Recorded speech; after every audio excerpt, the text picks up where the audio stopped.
Good morning. For reading today, we are going to be reading the next chapter of Farmer Boy about the vacation that mother and father go on and leave their kids all alone for a week. So, what do you think is going to happen to Almanzo and his siblings? Well, we know Eliza Jane's going to love being the boss. And Royal is older. He doesn't seem as bossy. Hopefully, he'll be responsible and take care of things. Do you think Almanzo and Alice will cause problems? Cause some trouble? We shall see. That's so weird that they were left alone for a whole week. But remember that Royal is a teenager and he's able to keep up with things pretty well. He's almost a grown-up.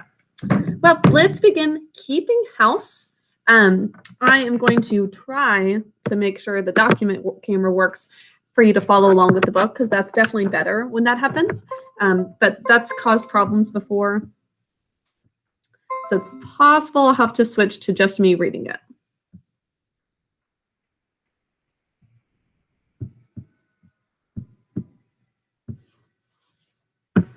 Okay. Keeping house. Got a little basket with some eggs. Looks like Easter time, doesn't it? Now, Uncle Andrew lived 10 miles away. Remember, Uncle Andrew's the one that mother and father are going to see. For a week, father and mother were getting ready to go, and all the time they were thinking of things that must be done while they were away. Even when mother was climbing into the buggy, she was talking. "Be sure to gather the eggs every night," she said. "And I depend on you, Eliza Jane, to take care of the churning. Don't salt the butter too much. Pack it in the small tub, and be sure you cover it." Oh, you know what, boys and girls? I just thought of what might help this. It might just be the wood. Maybe this will help to have the paper behind it. "Don't salt the butter too much. Pack it in the small tub and be sure you cover it. Remember not to pick the beans and peas I'm saving for seed. Now you all be good while we're gone." She was tucking her hoops down between the seat and the dashboard. Father spread the lap robe. "And mind, Eliza Jane, be careful of fires. Don't you leave the house while there's fire in the cook stove. And don't get to scuffling with lighted candles, whatever you do. And," Father tightened the... Oh, I'm sorry, that was Mother speaking. I got distracted. Father tightened the rope reins and the horses started. "And don't eat all the sugar," Mother called back. So Mother has a whole list of things that she's reminding them of. And the horses were pulling away. She could have, hundreds of different things to remind them of. But when it comes down to it, they've been trained well. And so she needs to just trust that they'll be able to take care of themselves. Now the buggy turned into the road. The horses began to trot, rapidly taking Father and Mother away. In a little while, the sound of the buggy wheels ceased. Father and Mother were gone. Nobody said anything. Even Eliza Jane looked a little scared. Sorry, just a moment. I'm taking my sweater off. It's a little warm in here.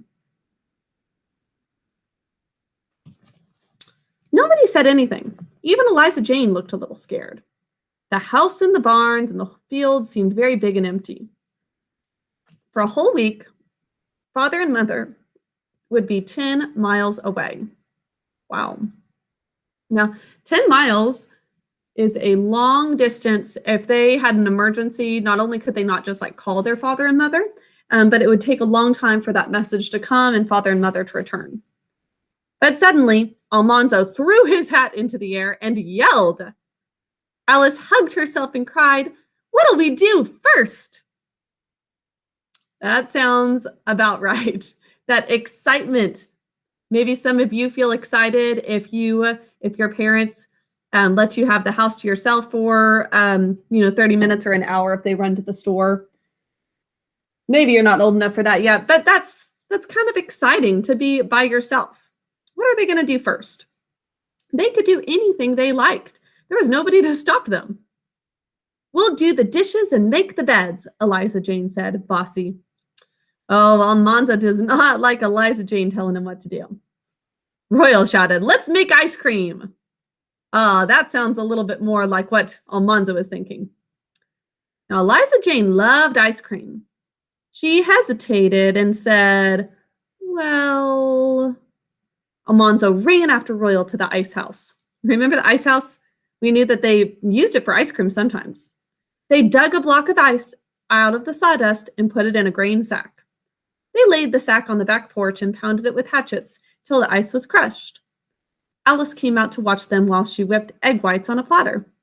She beat them with a fork till they were too stiff to slip when she tilted the platter. As Eliza Jane measured milk and cream and dipped up sugar from the barrel in the pantry, they're getting everything they need for ice cream. It was not common maple sugar, but white sugar. Now, maple sugar, they actually got from the trees. Remember, they got the sap and they boiled it down and made maple sugar. But white sugar, they bought from the store. Oh, that's way more special for them. Mother used it only when company came. But Eliza Jane dipped 6 cupfuls. Oh my goodness. Now, we are learning about cups. 6 cupfuls of white sugar for the special sugar that Mother saves. Then she smoothed the sugar that was left, and you would hardly have missed any. Well, seems like maybe Mother will not know. She made a big milk pail full of yellow custard. They set the pail in a tub and packed the snowy crushed ice around it with salt, and they covered it all with a blanket. Every few minutes, they took off the blanket and uncovered the pail and stirred the freezing ice cream. When it was frozen, Alice brought saucers and spoons, and Almanzo brought out a cake and the butcher knife. He cut enormous pieces of cake while Eliza Jane heaped the saucers. They could eat all the ice cream and cake they wanted to. No one would stop them. You think that's a good idea? Well, I think someone's about to get sick. At noon, they'd eaten the whole cake. Oh my goodness. And almost all the ice cream. Eliza Jane said it was time to get dinner, but the others didn't want any dinner. Almanzo said, "All I want is watermelon." What? No dinner, only watermelon. Now, watermelon's obviously a healthy fruit, but it's just more sugar. They don't need more sugar, even if it's good sugar. They need some protein and veggies. Alice jumped up. "Goody, let's go get one." "Alice," Eliza Jane cried, "you come right back here and do the breakfast dishes." "I will," Alice called out, "when I come back." And now Alice and Almanzo went into the hot melon field where the melons lay round above their wilting flat leaves. Almanzo snapped his finger against the green rinds and listened. When a melon sounded ripe, it was ripe. You know that you can figure out if it's ready to be eaten by listening to hear how hollow it was. Now, and when it sounded green, it was green. You don't want a green watermelon. But when Almanzo said a melon sounded ripe, Alice thought it sounded green. Uh-oh, they're confused. There wasn't really any way to know, though Almanzo was sure he knew more about melons than any girl. So in the end, they picked 6 of the biggest melons, and they lugged them one by one to the ice house and put them on the damp, cold sawdust. Then Alice went to the house to do the dishes. Almanzo said he wasn't going to do anything. Maybe he'd go swimming. Uh-oh. But as soon as Alice was out of sight, he skipped through the barns and stole into the pasture where the colts were. Oh no, he's not allowed there. The pasture was big and the sun was very hot. The air shimmered and wavered with heat, and little insects made a shrill sound. Bess and Beauty were lying down in the shade of a tree, and their little colts stood near them, waggling their small bushy tails and straddling a little on their long gangling legs. The yearlings and 2-year-olds and 3-year-olds were grazing. All of them lifted their heads and stared at Almanzo. He went slowly toward them, holding out his hand. There wasn't anything in his hand, but they didn't know that. He didn't mean to do anything. He only wanted to get near enough to just pet them. Now Starlight and the other little colt ran wobbling to their mothers, and Bess and Beauty lifted up their heads and looked, then laid them down again.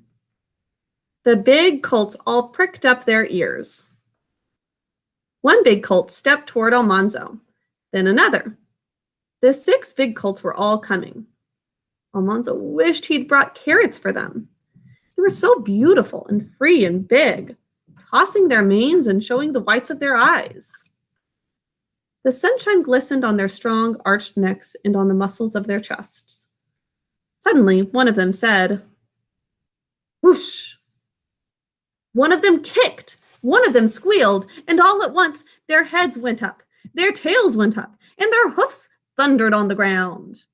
All their brown haunches and high black tails were turned to Almanzo. Uh-oh. Like a thundering whirlwind, those 6 colts went around the tree, and Almanzo heard them behind him. He whirled around. He saw their pounding hoofs and big chests coming straight at him. They were running too fast to stop. There wasn't time to get out of the way. Almanzo's eyes shut. He yelled, "Whoa!" The air and the ground shook. His eyes opened. He saw brown knees rising up in the air, a round belly and hind legs rushed overhead. Brown sides went by him like thunder. His hat flew off. He felt stunned. One of the 3-year-olds had jumped clear over him. The colts were thundering down across the pasture, and Almanzo saw Royal coming. "Leave those colts be," Royal shouted. He came up and said that for a cent, he'd give Almanzo a licking he'd remember. "You know better than to fool with those colts," Royal said. He took Almanzo by the ear. Almanzo trotted, but his ear was pulled all the way to the barns. He said he hadn't done anything, but Royal wouldn't listen. "Let me catch you in that pasture again, and I'll whale the hide off you," Royal said. "I'll tell father, too." Almanzo went away, rubbing his ear. He went down to Trout River and swam in the swimming hole till he felt better. But he thought it wasn't fair that he was the youngest in the family. That afternoon, the melons were cold, and Almanzo carried them to the grass under the balsam tree in the yard. Royal stuck the butcher knife into the dewy green rinds, and every melon was so ripe that the rinds cracked open. Sounds so good. Now Almanzo and Alice and Eliza Jane and Royal bit deep into the juicy cold slices, and they ate till they could eat no more. Almanzo pinched the sleek black seeds, popping them at Eliza Jane until she made him quit. Then he slowly ate the last slice of melon, and he said, "I'm going to fetch Lucy to eat up the rinds." Do you remember Lucy? That's right, the little pig. So could she eat some rinds? I don't know. "You will not do any such thing," Eliza Jane said. "The idea! A dirty old pig in the front yard?" "She is not either a dirty old pig," said Almanzo. "Lucy's a little young clean pig, and pigs are the cleanest animals there are. You just ought to see the way Lucy keeps her bed clean, and turns it, and airs it, and makes it up every day. Horses won't do that, nor cows, nor sheep, nor anything. Pigs? I guess I know that. I guess I know as much about pigs as you do," Eliza Jane said. Uh-oh, they are getting into a fight. "Then don't you call Lucy dirty. She's just as clean as you be." Oh my goodness. He's saying Lucy is as clean as Eliza Jane. "Well, Mother told you to obey me," Eliza Jane answered. "And I'm not going to waste melon rinds on any pig. I'm going to make watermelon rind preserves." "I guess they're as much my rinds as they are yours," Almanzo began, but Royal got up and said, "Come along, Monzo, it's chore time." And Almanzo is supposed to obey Eliza Jane, even though she's being really bossy. Almanzo said no more, but when the chores were done, he let Lucy out of her pen. The little pig was as white as a lamb, and she liked Almanzo. Her little curled tail quirked whenever she saw him. She followed him to the house, grunting happily, and she squealed for him at the door till Eliza Jane said she couldn't hear herself think. So I guess it isn't a secret from her. Now, after supper, Almanzo took a plate of scraps and fed them to Lucy. Here he is feeding her some scraps. Oh, cute little Lucy.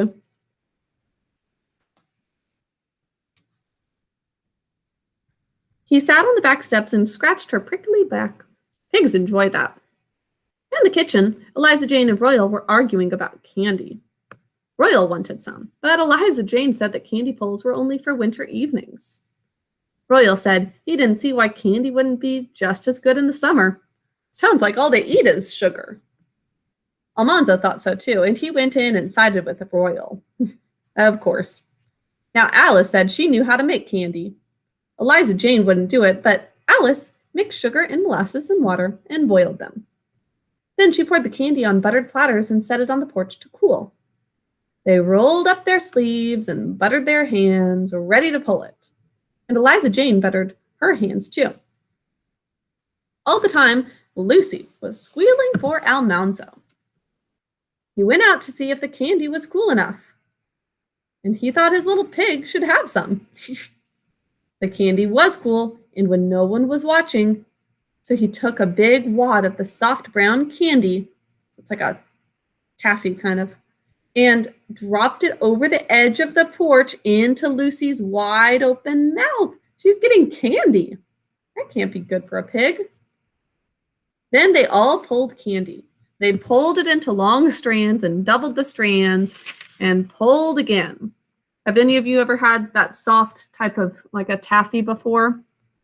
Where you pull and stretch. Every time they doubled it, they took a bite. Let me see if I can get a good picture of that. I'm thinking of like.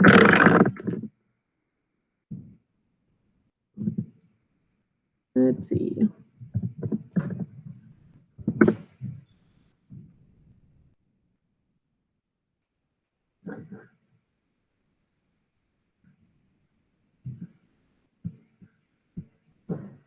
Here's the first picture I saw with it being really stretched out. I think for those of you who go to Silver Dollar City sometimes, they have maybe taffy making where they stretch it out like that and then they chop it up into the little pieces.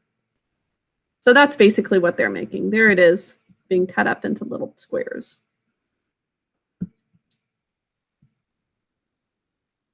So it was very sticky. It stuck to their teeth and their fingers and their faces. Somehow it got in their hair and stuck there.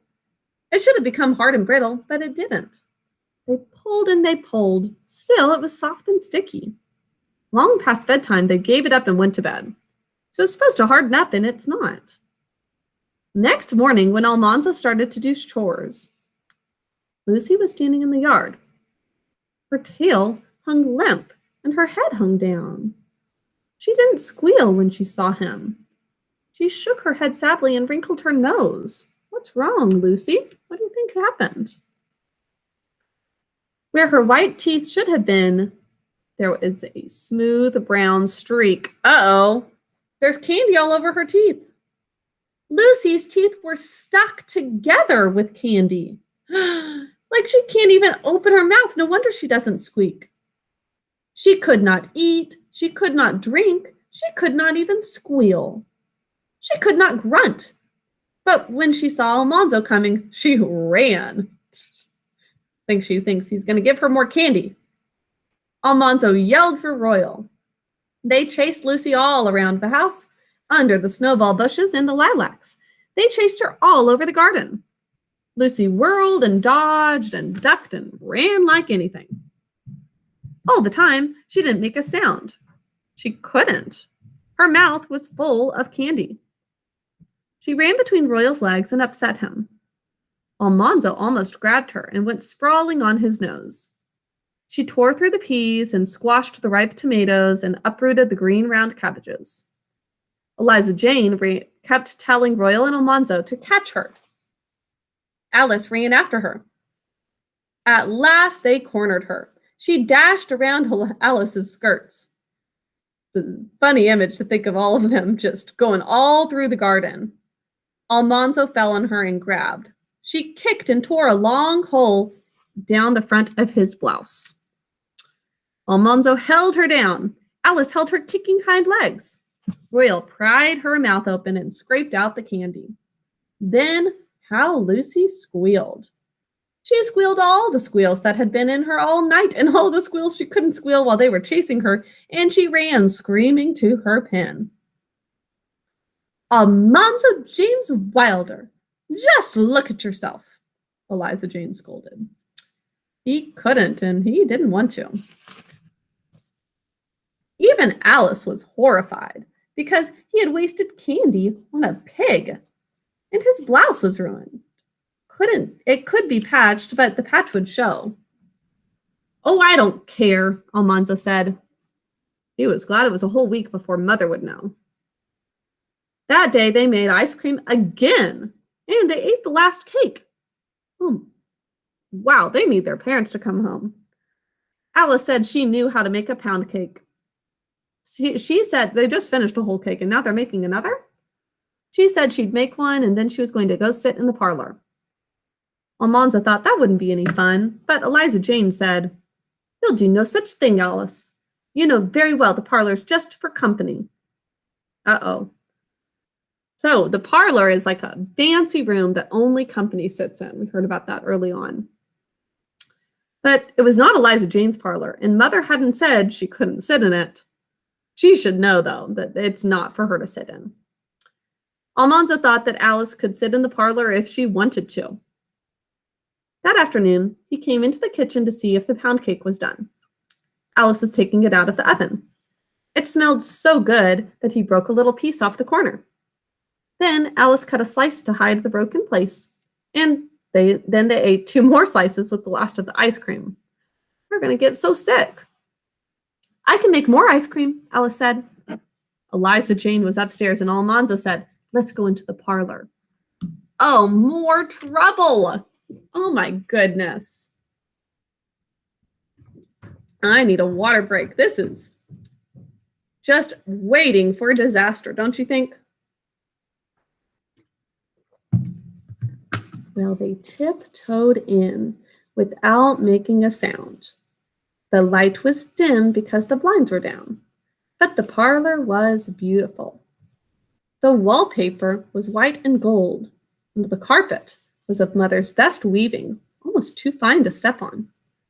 The center table was marble-topped, and it held the tall parlor lamp, all white and gold china and pink-painted roses. Beside it lay the photograph album with covers of red velvet and mother of pearl. All around the walls stood solemn horsehair chairs, and George Washington's picture looked sternly from its frame between the windows. Alice hitched up her hoops behind and sat on the sofa. The slippery haircloth slid her right off into the floor. She didn't dare laugh out loud for fear Eliza Jane would hear. She sat on the sofa again and slid off again. Then Almanzo slid off a chair. So it's such slippery fabric or horsehair that they just slip off. When company came and they had to sit in the parlor, they kept themselves on the slippery chairs by pushing their toes against the floor. I'm sure some of you have done that before. Push your toes, reach down so that you stay put, or just to feel the floor. But now they could just let go and slide. They slid off the sofa and the chairs till Alice was giggling so hard they didn't dare slide anymore. Then they looked at the shells and the coral and the little china figures on the whatnot. They didn't touch anything. They looked till they heard Eliza Jane coming downstairs. Then they ran tiptoe out of the parlor and shut the door without a sound. Eliza Jane didn't catch them. It seemed that a week would last forever, but suddenly it was gone. One morning at breakfast, Eliza Jane said, "Father and Mother will be here tomorrow." Well, that went by quickly. They all stopped eating.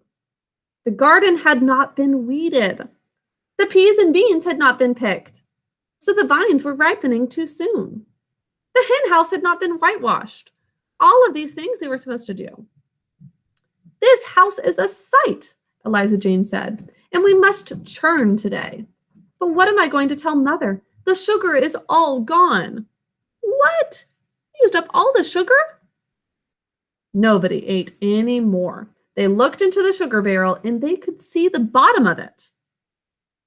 Only Alice tried to be cheerful. "We must hope for the best," she said, like Mother. "At least there's some sugar left. Mother said don't eat all the sugar. And we didn't. There's some around the edges. Oh, this was only the beginning of that awful day. They all went to work as hard as they could. Royal and Almanzo hoed the garden. They whitewashed the hen house. They cleaned the cow stalls and swept the south barn floor. The girls were sweeping and scrubbing in the house. Eliza Jane made Almanzo churn till the butter came. And then her hands flew while she washed and salted it and packed it in the tub. There was only bread and butter and jam for dinner, though Almanzo was starved. Now, Almanzo, you polish the heater, Eliza Jane said. He hated to polish stoves, but he hoped Eliza Jane would not tell him that he had wasted candy on his pig. He went to work with the stove blacking and the brush. Eliza Jane was hurrying and nagging. It's like to keep telling him what to do. Be careful you don't spill the polish, she said, busily dusting. Almanzo guessed. He knew enough not to spill stove polish, but he didn't say anything. Use less water, Almanzo, and mercy, rub harder than that. He still didn't say anything. Eliza Jane went into the parlor to dust it. She called, Almanzo, that stove done now? No, said Almanzo. Goodness, don't dawdle so. For those of you who have big siblings, you know that is so frustrating when somebody keeps telling you what to do and you're already doing it. He doesn't need a reminder to not spill the stove blacking or to hurry. He's already working hard. Almanzo muttered, Whose boss are you? Eliza Jane asked. What's that you say? Nothing, Almanzo said. Eliza Jane came to the door. You did so say something. Almanzo straightened up and shouted, I say, whose boss are you? Oh, goodness. Eliza Jane gasped. Then she cried out, You just wait, Almanzo James Wilder. You just wait till I tell Mother. Almanzo didn't mean to throw the blacking brush. It flew right out of his hand. It sailed past Eliza Jane's head and smack! It hit the parlor wall. The stove blacking, it's like black paint.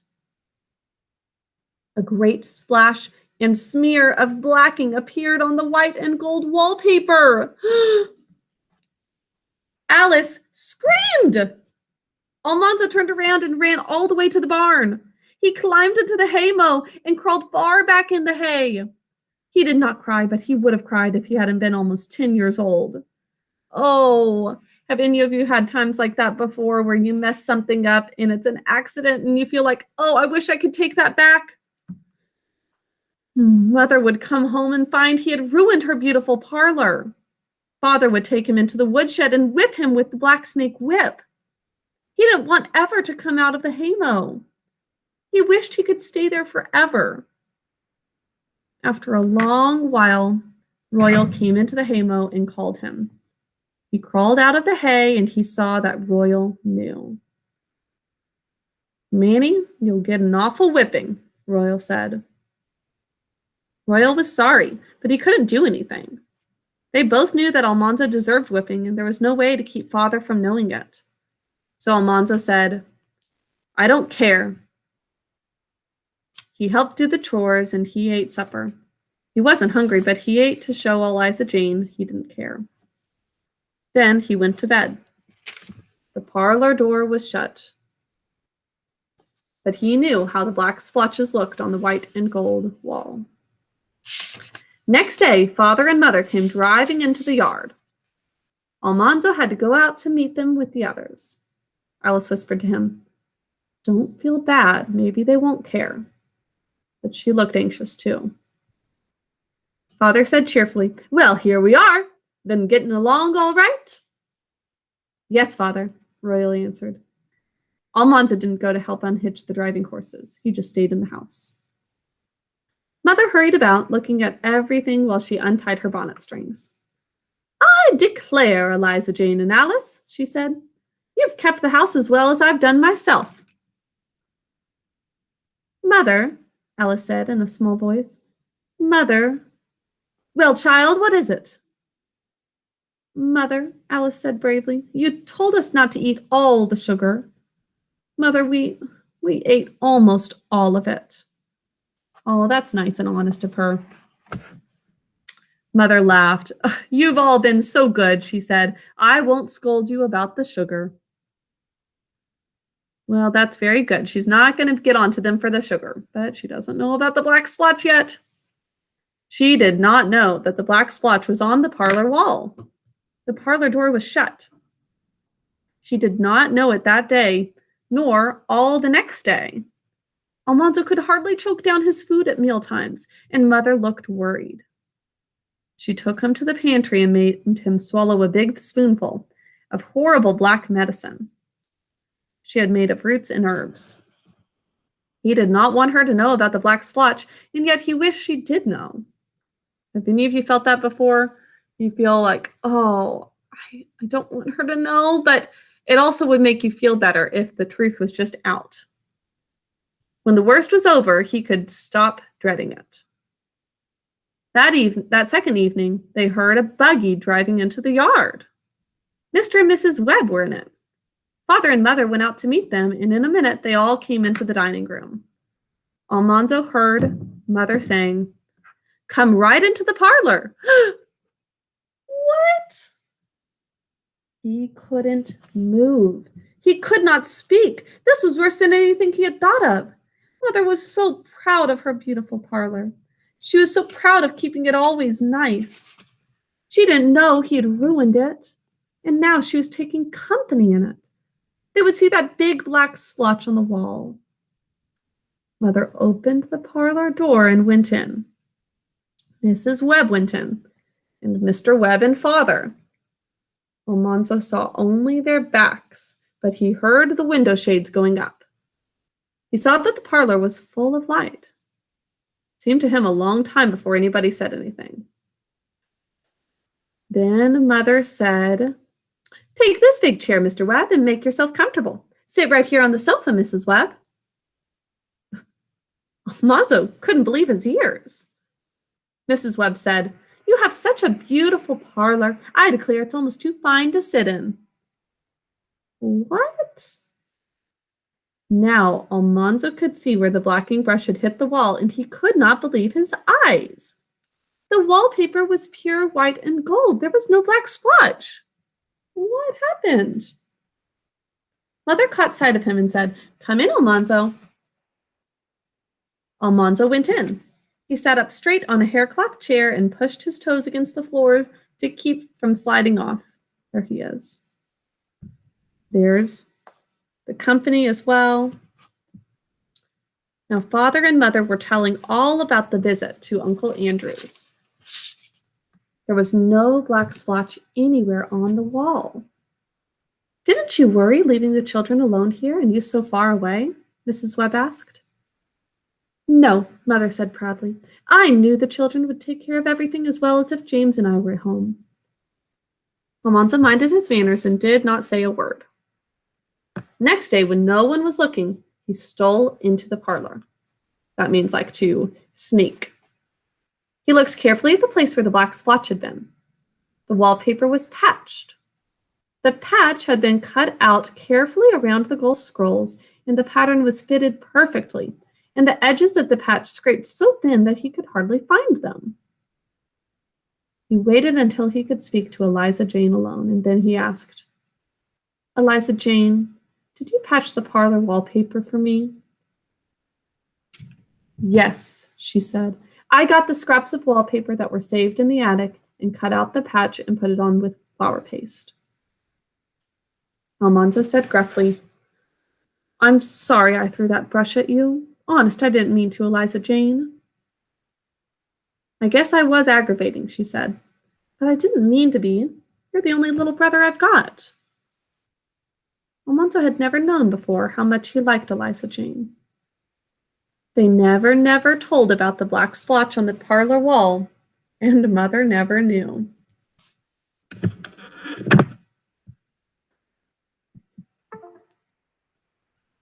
Wasn't that a good chapter? I love that one. Oh, it's so sweet that they made up by the end, and she really stood up for her brother to make sure that he didn't get in trouble. You know, it would have gone along with the way we saw her character before if she tattled on him immediately, because she would maybe want the feeling of him getting in trouble.